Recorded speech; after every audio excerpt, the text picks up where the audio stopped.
Hello students, आज हम लोग सारणी का चैप्टर स्टार्ट कर रहे हैं। सारणी के चैप्टर में हम लोग सारणी का मान ज्ञात करना सीखेंगे इसमें मुख्य रूप से, और इस सारणी का उपयोग हम लोग कहाँ कर सकते हैं इस चीज़ को भी हम लोग यहाँ पर देखेंगे। वास्तव में क्या है कि सारणिक आव्यूह से रिलेटेड है। जो हमने आव्यूह वाला चैप्टर पढ़ा है ये उसी से रिलेटेड है। आव्यूह में हमने एक वर्ग आव्यूह पढ़ा था। वर्ग आव्यूह के बारे में मैंने आप लोगों को बताया था कि वर्ग आव्यूह उस आव्यूह को कहते हैं जिसमें पंक्तियों की संख्या स्तंभों की संख्या के बराबर हो, यानी कि उसकी कोटि 2x2, 3x3, 4x4 ऐसे हो। तो यानी कि उसे हम कहते हैं कोटि 1 का वर्ग आव्यूह, कोटि 2 का वर्ग आव्यूह, कोटि 3 का वर्ग आव्यूह, इस तरीके से बोलते हैं ना। तो यहाँ पर कोई भी आव्यूह को अगर हम किसी एक संख्या के साथ में संबंधित कर सकते हैं तो वो उसे जो है हम लोग आव्यूह का सारणिक कहते हैं। मान लीजिए कि आपके पास में एक आव्यूह है ए आव्यूह था। ए आव्यूह के अवयव हमने लिए ए बी सी डी। इसका सारणिक को मॉड ए या फिर डिटरमिनेंट ए से निरूपित करते हैं। डिटरमिनेंट इसकी इंग्लिश होती है सारणिक की, तो डिटरमिनेंट का DET ले लेते हैं। वो ए के बराबर होता है, डिटरमिनेंट ए के बराबर होता है, और इसका जो यहाँ बड़े ब्रैकेट बने हुए होते हैं वो मॉड फॉर्म में आ जाते हैं और ABCD इसको लिखते हैं। और इसको जो यहाँ पर हम लोगों को ये मॉड ए मिला है, ये सारणिक है आव्यूह ए का, ठीक है ना। आव्यूह ए के सारणिक को मॉड ए से निरूपित करते हैं और इसे पढ़ेंगे कि ये है आव्यूह ए का सारणिक, ठीक है। यहाँ पर हम लोग इस वाली एक्सरसाइज के अंदर इसके खाली वैल्यूज़ निकालना सीखेंगे। तो वैल्यूज़ में क्या है कि सबसे पहले कोटि के हिसाब से चलते हैं। कोटि 1 का अगर कोई एक आव्यूह है आपके पास में, मान लो आपके पास में एक अवयव वाला ही खाली एक आव्यूह ए है, तो इसका जो सारणिक होगा मॉड ए से निरूपित होगा या डिटरमिनेंट ए से, और वो एक डेफिनेट वैल्यू ए के इक्वल हो जाएगा। अब यहाँ पर मैं आप लोगों को थोड़ा यहाँ तक एक चीज़ और बता दूँ कि आव्यूह और सारणिक में फ़र्क क्या है। कि आव्यूह का तो केवल ट्रांसफॉर्मेशन किया जा सकता है, आव्यूह का केवल रूप परिवर्तित किया जा सकता है, उसको एक रूप से दूसरे रूप में परिवर्तित किया जा सकता है। लेकिन सारणिक को जो है एक डेफिनेट आंसर यानी डेफिनेट वैल्यू तक जो है आप उसको ला सकते हो। दूसरा, आव्यूह किसी भी कोटि का हो सकता है, लेकिन सारणिक जो है केवल वर्ग आव्यूह का ही पॉसिबल होता है, ठीक है ना।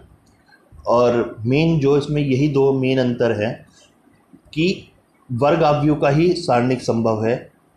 सारणिक एक डेफिनेट वैल्यू तक जा सकता है, लेकिन ये सब चीज़ें जो हैं आव्यूह के अंदर नहीं होती। इसके बाद में हम लोग अगर बात करें द्वितीय कोटि के आव्यूह की, तो द्वितीय कोटि का आव्यूह मान लो हमारे पास में एक ए है जिसमें है ABCD, ठीक है। तो इसके डिटरमिनेंट को निरूपित करेंगे इस तरीके से ABCD।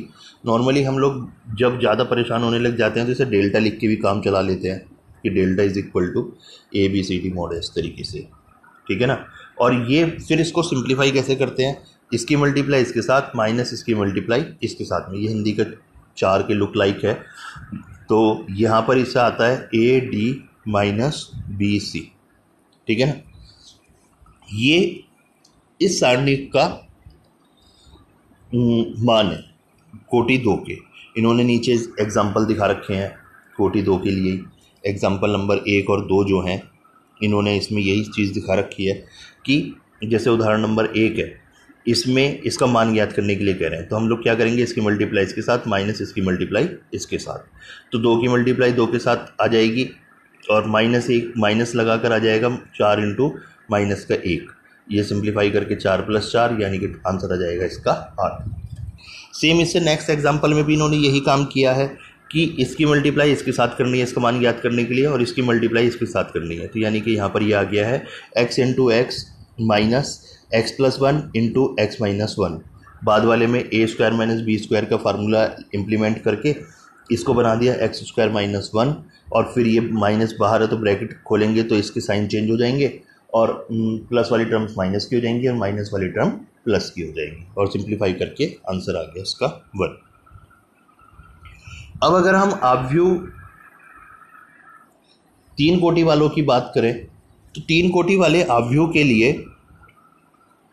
यहाँ पर हम एक सबसे पहले चीज़ बात बता देते हैं कि ये अनुदिश खुलते हैं, पंक्तियों के अनुदिश प्रसरण होता है और स्तंभ के अनुदिश प्रसरण होता है।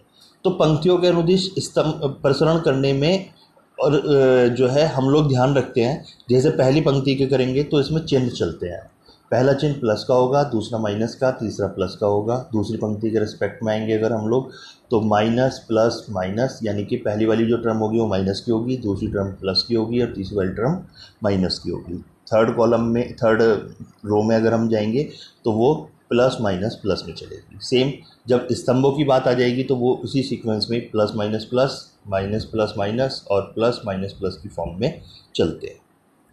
हम लोग किसी की भी अनुदिश इसका प्रसरण कर सकते हैं, लेकिन मैं जो मोस्टली प्रेफर करता हूँ वो इस पंक्ति एक के अनुदिश ही करना पसंद करता हूँ, क्योंकि थोड़ी कैलकुलेशन इजी सी महसूस देती है। मान लीजिए कि आपके पास में एक सारणिक है ए, जो यहाँ पर ये दिखा रखा है, जिसका प्रसरण करना है पहली पंक्ति जो आपको बोल्ड दिखाई दे रही होगी यहाँ पर A11, A12, A13 से, ठीक है ना। इसके अनुदिश करने के लिए हम लोग क्या करेंगे, सबसे पहले A11 इसके ब्रैकेट का एलिमेंट्स आएंगे, माइनस A12 इसके एलिमेंट्स आएंगे, प्लस A13 इसके एलिमेंट्स आएंगे, ठीक है। इसमें जब हम लोग बात करेंगे A11 के एलिमेंट्स जब फिल करने हैं तो इसके कॉलम और पंक्ति को दबा देंगे, बाकी बचे हुए जो रहेंगे, जैसे यहाँ बचा A22, A23, A32, A33।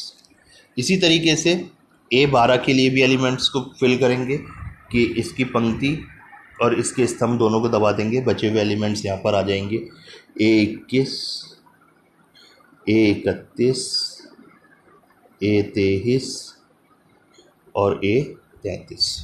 Same last वाले के लिए भी ऐसे ही करेंगे, इसकी पंक्ति और इसके स्तंभ को दबाएंगे और बाकी एलिमेंट्स को यहाँ लिख देंगे। फिर वही पुराने तरीके से सिंप्लीफाई करेंगे, जैसा भी हम लोग पीछे पढ़कर आए थे कि A11 की मल्टीप्लाई में आएगा इसकी मल्टीप्लाई इसके साथ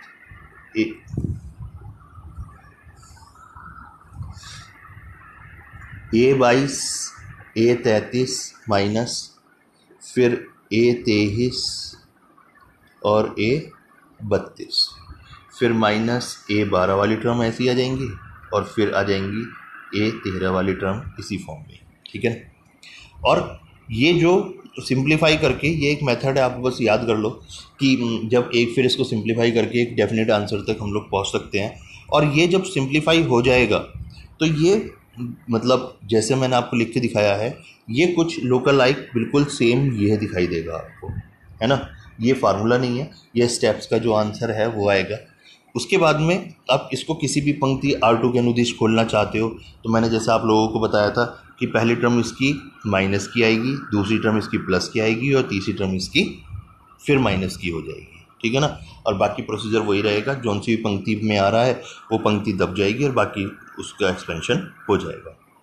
इन्होंने यहाँ पर स्तंभ के अनुसार दिखा रखा है, और स्तंभ के अनुसार में वही है कि पहली टर्म प्लस की है, दूसरी माइनस की है और तीसरी फिर प्लस की है, ठीक है ना। तो हम लोग इसमें इन्होंने कुछ टिप्पणी में आपको बता रखा है, क्या बता रखा है कि गणना को सरल करने के लिए हम उस पंक्ति या स्तंभ के अनुदिश करते हैं जिसमें शून्यों की संख्या ज़्यादा होती है।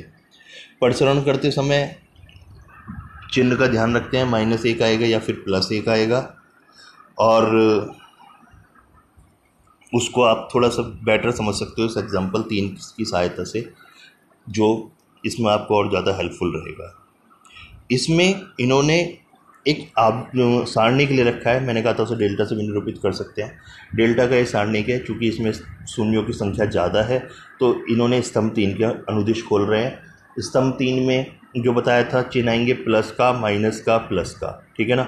+4 के रेस्पेक्ट में इसकी पंक्ति और इसकी कॉलम को दबाएंगे तो -1 3, 4 1 बचेगा। सेकंड के रेस्पेक्ट में करेंगे, जो सेकंड अवयव होगा इसके लिए करेंगे तो ये दोनों चीज़ें चली जाएंगी, बचेंगे 1 2 4 1। और लास्ट वाले के लिए अगर हम लोग करेंगे तो इसकी एक पंक्ति और स्तंभ को दबाने के बाद बचेगा 1 - 1 2 3। सिंप्लीफाई करने में ये दोनों टर्म्स तो जीरो मिल जाएंगे हम लोगों को, क्योंकि इसकी अवयव तो ऑलरेडी ही जीरो के बराबर है, क्योंकि जीरो से गुणा है, तो जीरो से गुणा होते ही ये अपने आप ही जीरो हो जाएगा। पहली वाली टर्म को सिंप्लीफाई करेंगे, उसको सिंप्लीफाई करने के लिए क्या करना है, -1 की गुणा 1 के साथ माइनस का 1 आ जाएगा, फिर माइनस का चिन्ह लगाकर इसकी गुणा इसके साथ में 4 की 3 से गुणा करी तो -12। ये सिंप्लीफाई होगा तो 4 गुणा -13 बनेगा, -13 का मतलब हो जाएगा -52। सेम ऐसी फोर्थ वाला क्वेश्चन भी ऐसी सॉल्व कर रखा है इन्होंने, फोर्थ एग्जांपल दे रखा है। फिफ्थ एग्जांपल में दो सारणिकों को आपस में बराबर रख रखा है और उससे x की वैल्यू फाइंड करने के लिए कह रहे हैं। कुछ नहीं है, दोनों सारणिकों को आप एक साथ चलाएंगे। दोनों सारणिकों को एक साथ चलाने का मतलब यह है कि 3 की 1 के साथ गुणा होगी तो 3 आ जाएगा, -x की x के साथ गुणा होगी तो x²। सेम इधर 3 की 1 से गुणा हुई तो 3, -4 की 2 से गुणा हुई तो 8। 3 से 3 कैंसिल हो जाएंगे, 3 से 3 कैंसिल होंगे और माइनस से माइनस कैंसिल होगा तो x² बराबर आएगा 8 और x की वैल्यू सिंप्लीफाई करके मिल जाएगी हम लोगों को ±2√2। ठीक है, इस वाली एक्सरसाइज में खाली सिंप्लीफिकेशन ही है, हम लोग इसमें सारणिकों में मान ज्ञात करने हैं। तो इस एक्सरसाइज के अंदर हम लोग क्या करेंगे कि जैसे पहला क्वेश्चन है सिंपल है, वैल्यू ज्ञात करनी है इसका सारणिक की, तो इसकी मल्टीप्लाई इसके साथ तो -2 और ये 5 की गुणा 4 के साथ आएगी तो -20 आएगा, लेकिन बीच में माइनस आता है तो +20 हो जाएगा और इसकी वैल्यू आ जाएगी 18। सेकंड क्वेश्चन का फर्स्ट है तो वही सेम, इनकी मल्टीप्लाई आएगी, कॉस की कॉस के साथ आएगी तो cos²θ, माइनस बीच में लगाते हैं लेकिन एक माइनस वहाँ भी दिखाई दे रहा है तो ये हो जाएगा प्लस, sin θ की sin θ से मल्टीप्लाई होगी तो ये हो जाएगा sin²θ। और लास्ट ईयर आप पढ़ चुके हो 10th क्लास में 11th क्लास में कि sin² θ प्लस cos² θ किसके बराबर होता है 1 के। ठीक है ना, ऐसे ही इसका सेकंड पार्ट आप कर सकते हो। इसके बाद जो थर्ड क्वेश्चन है, फोर्थ क्वेश्चन है, इसमें आपको ये एक रिलेशन प्रूव करके दिखाना है। तो स्टार्टिंग हम लोग इसमें दोनों पार्ट आपको करके दिखाते हैं। तो जैसे पहले अगर हम इसकी लेफ्ट हैंड साइड को सॉल्व करें तो लेफ्ट हैंड साइड में है mod 2a मीन्स 2, पहले 2 गुणा करना है उसका तो ये आ जाएगा 2 4 8 4।